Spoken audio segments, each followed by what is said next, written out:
Hey guys, welcome to my channel. I am Lord Graves and we're going to be reacting to a video about how a 19th century disease panic created the creature known as the vampire. So let's keep digging and let's find out what's in store for us. Okay, I've come to suck your blood. In the late 18th through late 19th century, New England was plagued by tuberculosis. Also known as consumption, the infectious disease originated from bacteria. Since germ theory wouldn't be proposed until the 1870s and widely accepted until the 1880s, doctors and medical researchers of the era had little to no knowledge of the disease, its causes, or potential treatments. One of the deadliest plagues in human history, tuberculosis would ultimately kill 2% of New England's total population. Wow. With no vaccine or antibiotics to treat it, the infected had very few options. The most common treatment was to send tuberculosis patients to a sanatorium. For those who couldn't afford that, there were only mythical explanations and folk remedies. Tuberculosis was scary, and people were afraid not only of the disease, but of those infected by it. One contemporary doctor wrote of how the emaciated figure, sweaty brow, red cheeks, sunken eyes, and offensive, laborious breath common to tuberculosis patients struck most people with terror. Striking at a time when many believed in the supernatural, it's easy to see how the symptoms of the frightful disease, like fatigue, appetite loss, and weight loss, captured the imagination. Over time, these symptoms were slowly transmuted into the characteristics of vampires. A retired Connecticut state archaeologist who spent time excavating the remains of vampires buried in the 1800s points out the symptoms seem to imply something or someone was sucking the life right out of the victims. It's this.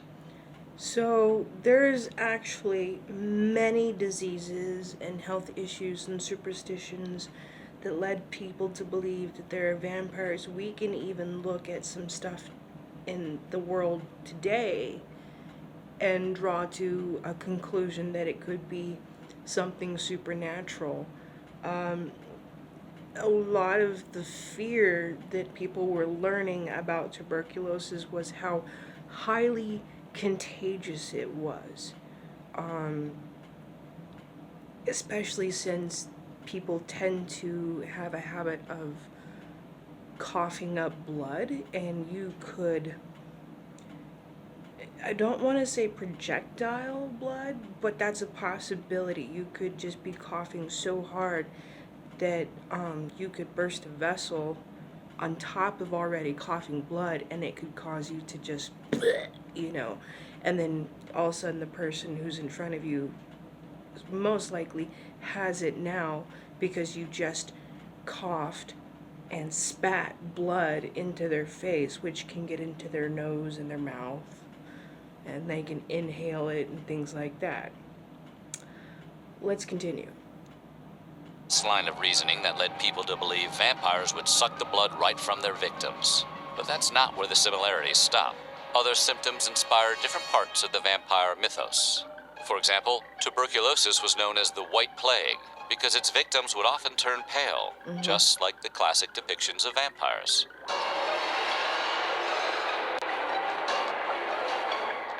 The manner in which tuberculosis spread also contributed to the vampire mythos. Those infected with TB can often take days to show their symptoms. This meant many would spread the illness to their family and then die before the others started showing their own symptoms. Given the supernatural inclinations of the period and the lack of anything resembling a modern understanding of disease, some concluded that their dead relatives were rising from the grave and returning home to suck the life out of their living family. Still others believed. Now, you have to admit, back in the 1800s, that's a pretty frightening notion. I mean, to have a loved one who died so horribly with the possibility of coming back home to kill you. Believed their deceased family members had psychic connections to their living relatives that allowed them to communicate without leaving the grave. Given Given that people were scared both of the possibility of contracting tuberculosis and the possibility that their own undead family members were going to return from the grave to suck out their life force, fear and paranoia were common. In some places, citizens even began digging up the... Hold on, I'm gonna rewind that just a little bit because that diagram was super important. So let's just go back just a little bit. People were scared both of the possibility of contracting tuberculosis. Okay, so look at this here. It says here on the left, person sick with the TB disease, tuberculosis. Sneeze or speech, you could be speaking to somebody and the person next to you can catch it. I want you guys to have this burned into your brain because this is similar to COVID. We're not saying that it can be attracted by speech, but if you happen to be a very animated speaker and you spit when you talk, this is why they want us to stay 6 feet apart, because these particles can go up to 6 feet. And they can, I mean, if it gets into your nose, it can get in through your eyes, it can get in through your mouth, you can inhale it. Just keep that in mind, people. That's just because this is a past event doesn't mean some pathogens don't enter the way things used to, okay? A lot of times, pathogens that are airborne, like tuberculosis, become an issue. So just bear that in mind. Okay, so let's continue. And the possibility that their own undead family members were going to return from the grave to suck out their life force, fear and paranoia were common. In some places, citizens even began digging up the suspected vampire and killing them again in order to stop them from attacking the living. Author Michael Lee Bell characterized such events as therapeutic exhumations. Often, people were personally digging up their own deceased family members and mutilating them. I guess that's a type of therapy. Bell was able to identify 8 separate instances of these therapeutic exhumations in 1800s New England. And you thought your family gatherings were tough. Once the suspected vampire was dug back out of the ground, what happened next would vary depending on where in the region it was occurring. Some communities in Maine and Massachusetts would simply flip the dead body over and then rebury it. In other areas, the townsfolk would check the exhumed body's heart for blood. If blood was found, the most likely conclusion was that they had found a vampire. Usually, the heart would be removed and then burned. Family members would sometimes be allowed to inhale the smoke, which was believed to prevent the further spread of the disease. Minute?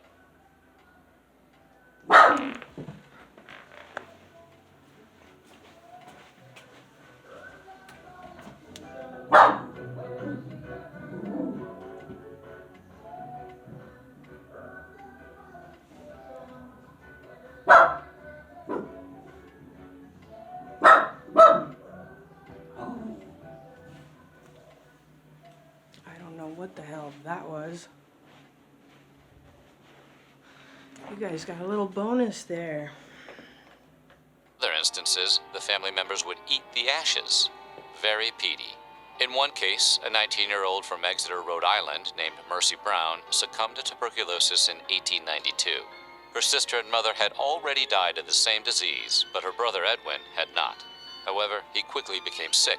Concerned townspeople dug up Mercy's body and found blood in her heart and mouth. Concluding that she was a vampire, they burned her heart and mixed it into a potion for her sick brother to drink. The potion obviously didn't work, and Edwin passed away a few months later. Sometimes families would dig up their deceased relatives who had passed away years earlier. In such cases, the remains were often decomposed to the point of being nothing but bones. This raised a tough question. I just want to say real quick, I'm sorry if I'm not reacting in a certain manner. I am so...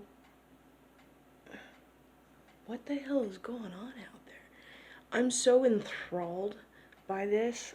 I used to actually study vampirism. When I was younger, I actually started with trying to learn stuff on dragons and gotten obsessed with that, and then it turned into vampires, and then it turned into supernatural and occult style stuff, which I kind of want to get back into, but it's all has to do with a base of history. And I'm sorry I paused just for a second there because my dog just licked my chair. I don't get it. But yeah, I'm just so fascinated by this stuff that I'm just enthralled by the vampire lore. How do you kill a skeletal vampire? Well, if the people decided the skeleton was in fact a threat, they would typically rearrange the bones into a skull and crossbones pattern.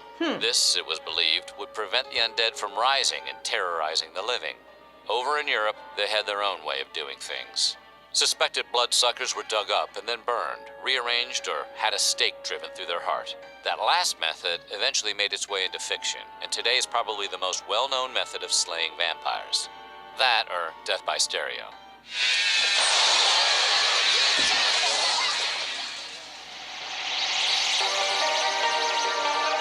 Our knowledge of the Great New England Vampire Panic owes much to a handful of recent archaeological discoveries.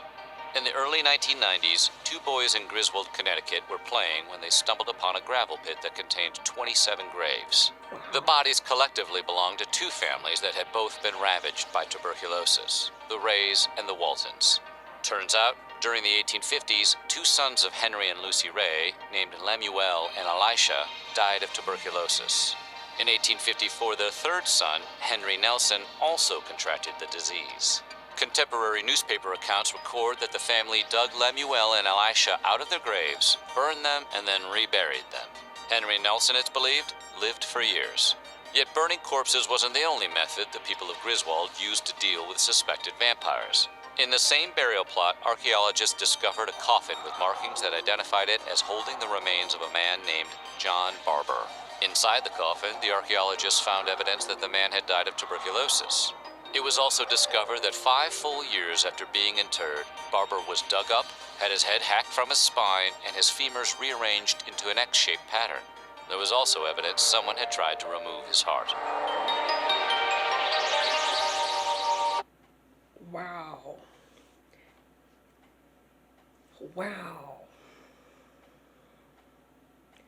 What do you guys think? I mean, if it was me, I would remove the skull away. I would remove the bones from being with each other like they do in Buffy, you know. Because that would prevent him from being able to come back, in my opinion. Driving a stake through a skeleton doesn't seem very plausible. But then again, if this is a supernatural being and you're in a Wes Craven film in Dracula 2000 and you're trying to pry open a coffin because you think the coffin is a scare tactic and it's hiding treasure, and you somehow cut yourself open and that tiny little bit of drop coming from your hand happens to land onto the corpse below inside the coffin, and all of a sudden you have Dracula again. I mean, granted, that's fiction, that's fantasy and everything, but still, like, I don't know, there's just some things that I would and would not do, and I would treat a lot of stuff nowadays the way I would with the notion of a zombie, is to destroy the head, destroy the skull, remove the skull from the body. Werewolf, vampire, zombie, like, get rid of the brain, get rid of the heart, get rid of the head. While tuberculosis does explain a lot, it wasn't the only disease that may have inspired the legends about vampires. It may have had some help from another illness that was common in the 17 and 1800s, namely rabies.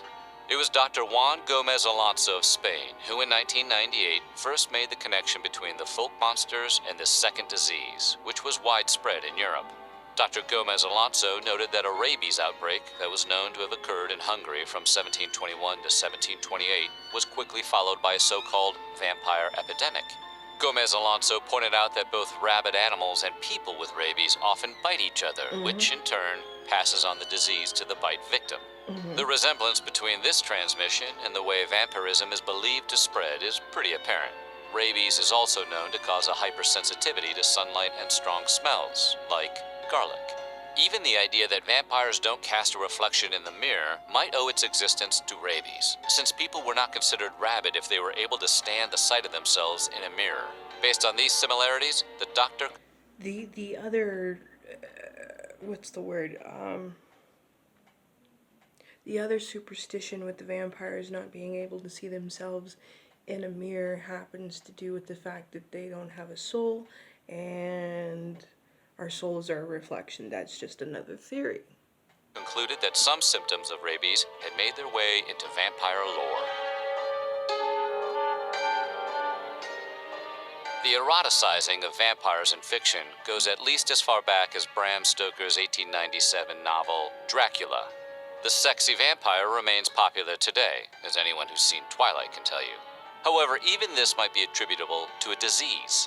Rabies is known to affect the areas of the brain that govern sleep and libido. The condition can cause insomnia, which may be responsible for the notion that vampires are nocturnal, as well as having a heightened I have that poster. sex drive. In fact, in 2014, one rabies patient was found to be able to have sex 20 to 30 times a day, and some infected men have reported the ability to maintain an erection for days. That is a curse. That being said, we'd like to remind our viewers who may be getting ideas that rabies can kill you, so stick with the Viagra. The very rabies outbreaks that inspired vampire lore are known to have affected dogs, wolves, and other animals.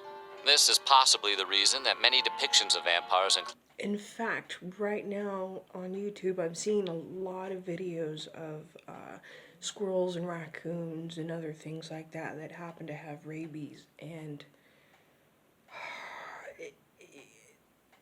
it's a sad thing. It really is. the power to transform themselves into various types of animals.